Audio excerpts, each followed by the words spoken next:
Hi there, it's Erin Davis, and today I'm with Donna Seto. And Donna is a Vancouver resident, an artist. I want to call you an academic. I want to call you a lot of things. Let's introduce everyone to the book. It's so gorgeous.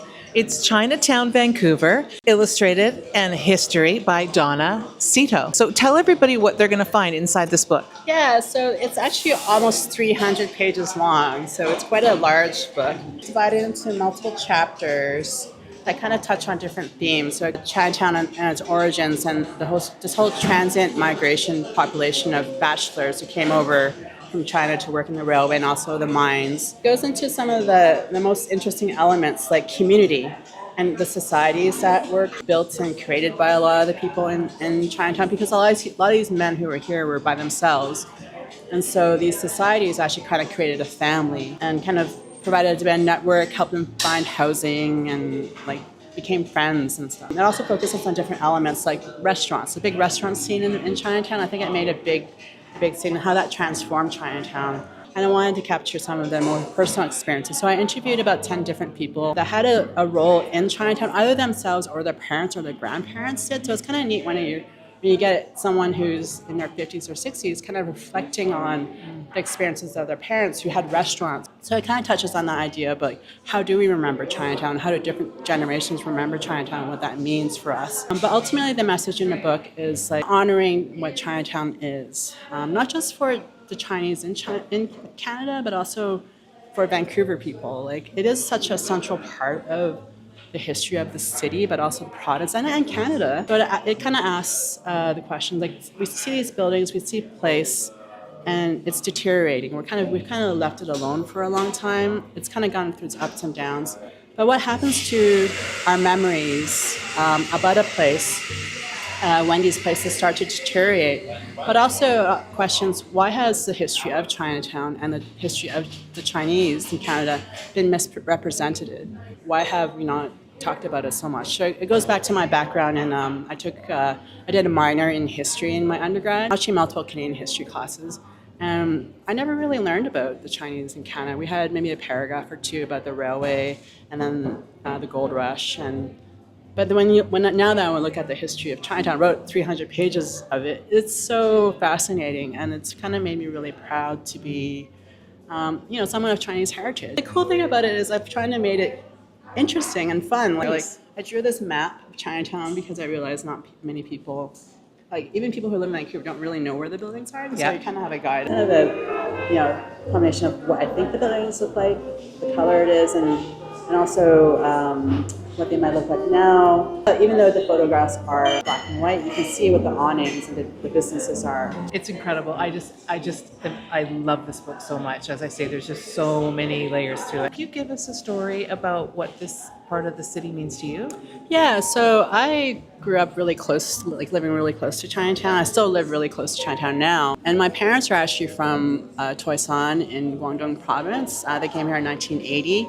And if you know the history of any Chinatown, really, North America, that's kind of where the original Chinese kind of came. So it's kind of interesting. The original Chinese came in the early 1900s or late 1880s from that same village. But my parents came in 1980.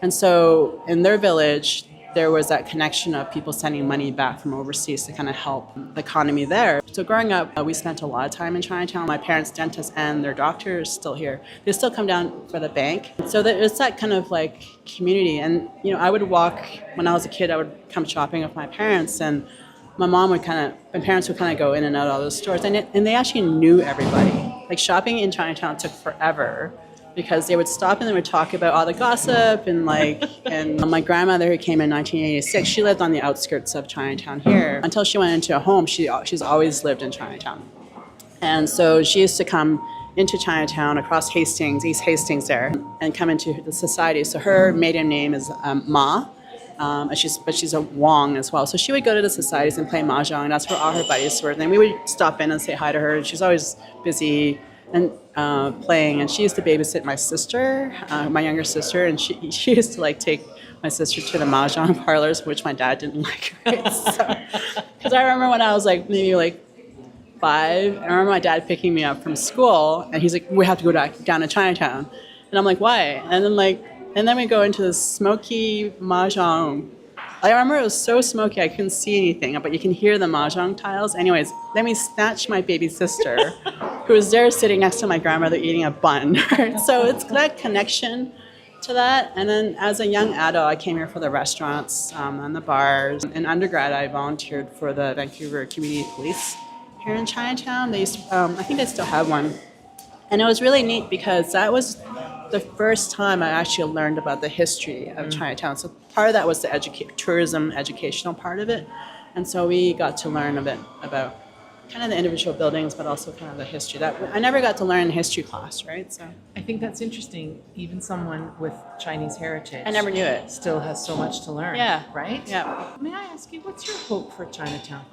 A lot of things. I think this place is super special. I think not just for me, but I think for everyone, mostly because it's kind of where Vancouver started. Like it started in like kind of outskirts of Gastown and it kind of trickled into here. And this used to be the center of the city. So I hope that, this book kind of helps kind of spur some conversation about why it's important for us to either revitalize or to kind of even just, fix up the buildings like we have in other parts of the city, right? And there is so much value. It is historically it has been a very close-knit society, so we have to be careful, cognizant how we approach different groups as well, and kind of being honoring like that history and actually being aware of it too. And it's quite diverse, right? Like as I mentioned before, it's like a lot of it's based on clans, and so you kind of have to be cognizant of that community within that clan and that surname. I'm hoping it creates a lot of conversation, but I'm also hoping that it actually redefines how we see our identities as Canadians, right? Like, kind of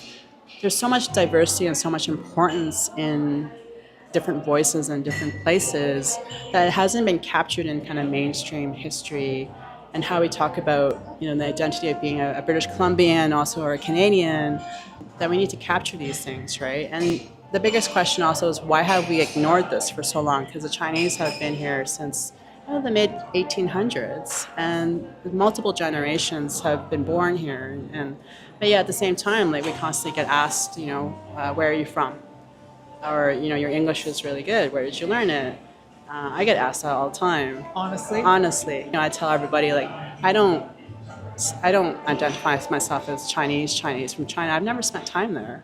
I've probably a total of 2 weeks on vacation. So it's kind of like, how do you fit in as a person when you're kind of being told that you don't see yourself in history, you don't see yourself in the media, you don't see yourself in literature. It's a constant struggle to find that identity. So I'm hoping it kind of creates a space for the next generation and even our current generation to see that how proud, how valid their voices are, and also how important, how interesting this history is, right? And how these experiences are. So Beautiful.